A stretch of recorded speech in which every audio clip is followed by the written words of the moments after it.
Hello दोस्तों, आज मैं लेण्याद्री गणपति दर्शन के लिए निकली हूँ। महाराष्ट्र में जो 8 अष्टविनायक गणपति मंदिर है उनमें से एक पुणे के जुन्नर तालुका के लेण्याद्री गुफाओं में है, जिन्हें गिरिजात्मक गणपति भी कहा जाता है।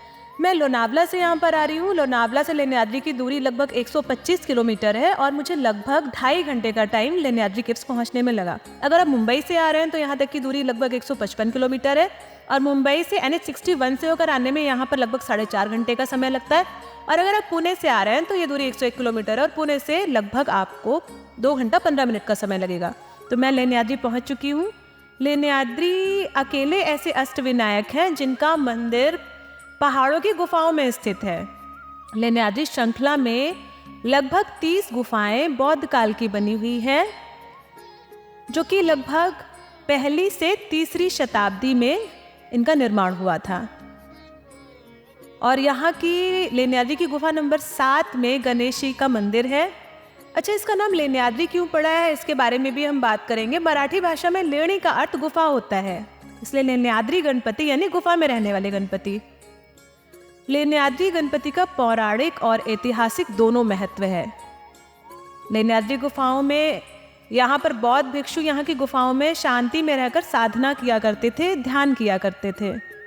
लेण्याद्री गणपति में लगभग 307 सीढ़ियाँ हैं जिन्हें चढ़कर हम ऊपर मंदिर तक पहुँचते हैं।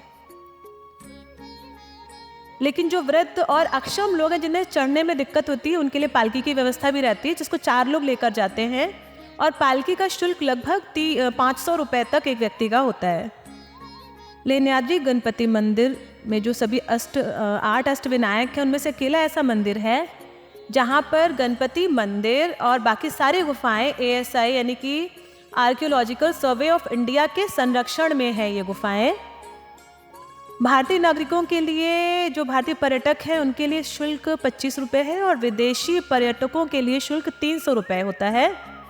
और जो 15 साल से कम उम्र के बच्चे होते हैं वो निःशुल्क होते हैं, उनका कोई भी शुल्क यहाँ पर आने के लिए नहीं पड़ता है।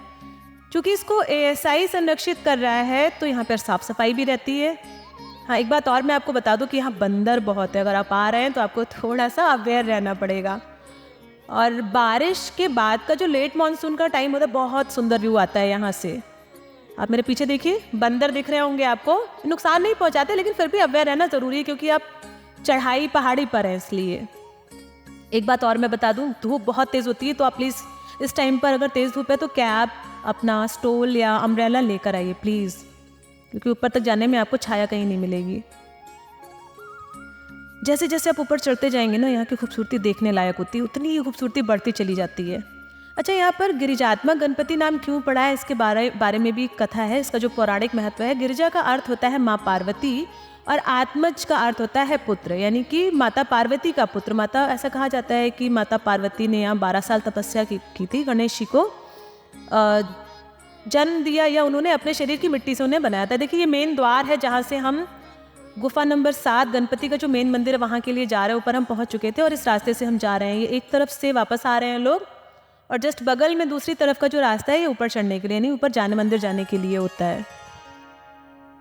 तो मैं इस वाले रास्ते से जा रही हूँ और उसके बाद में यहाँ से एक जो इस मंदिर की जो ऊंचाई है वो लगभग 928 फीट है। देखिए यहाँ से नज़ारा कितना ज़्यादा सुंदर है। यहाँ पे ये पिलर्स हैं और इनके यहाँ बीच से जो रास्ता दिख रहा है ये अंदर मंदिर में सभा मंडप को जा रहा है। सभा मंडप एक बहुत बड़ा हॉल है जिसके अंदर गणपति जी हैं, उनका उसके मध्य भाग में गणपति जी है। मेन मंदिर यही है, गुफा नंबर 7। अगर आप ध्यान देंगे तो देखेंगे इस बड़े से हॉल में कहीं भी कोई पिलर नहीं है, कोई भी स्तंभ नहीं है बीच में कहीं भी, और ये बहुत बड़ा हॉल है।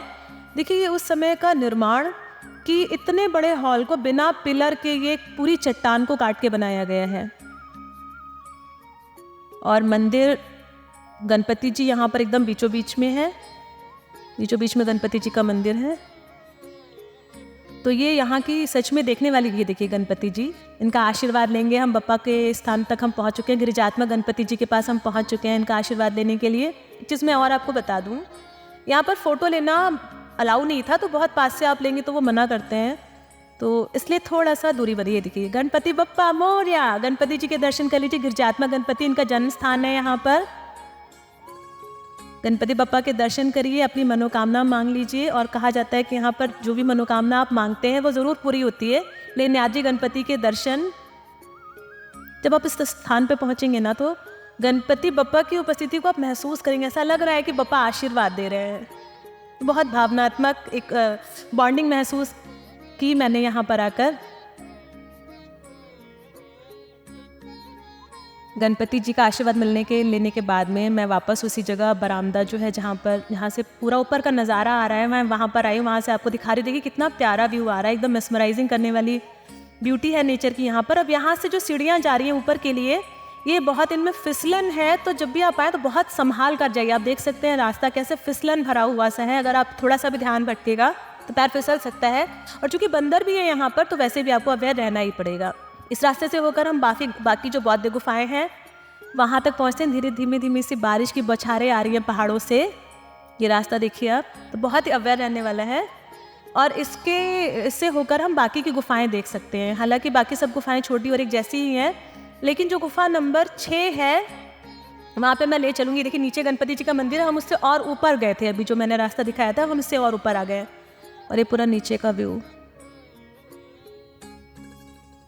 अगर आप अवेयर नहीं रहेंगे तो पैर स्लिप होकर गिर सकते हैं। गुफा नंबर 6 है जो यहाँ पर इनका मेन चैत्य है। अब जो ये मेन चैत्य गुफा, इनकी गुफा नंबर 6 है, ये जब आप देखेंगे तो आपको अजंता गुफाओं की याद आ जाएगी। ये बिल्कुल उसी तर्ज पे बनी हुई है जैसे कि अजंता गुफाएं बनी हुई थी। आकार में छोटी है वहाँ से, लेकिन उनका तरीका भी वही है और मान्यताएं भी वही हैं। यहाँ पर जो स्तंभ हैं, इनके जो पिलर्स हैं, उस पर शेर, घोड़ा, हाथी, बंदर, मोर और नंदी को उकेरा गया है, और ये उस समय की कला और संस्कृति को दर्शाता है।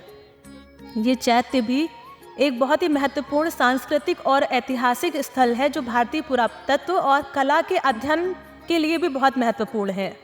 ये गुफाएं मैंने जैसे पहले भी बताया है कि पहली से तीसरी शताब्दी के मध्य निर्मित की गई थी। इस तरह से लेण्याद्री गणपति के हमने दर्शन किए और बौद्ध गुफाओं को भी हमने देखा जो पहली से तीसरी शताब्दी के मध्य बनाई गई थी। और बहुत ही अच्छा संगम है ये पौराणिक और ऐतिहासिक महत्व का। इसके बाद मैं यहाँ से नीचे उतरूँगी वापस नीचे जाने के लिए।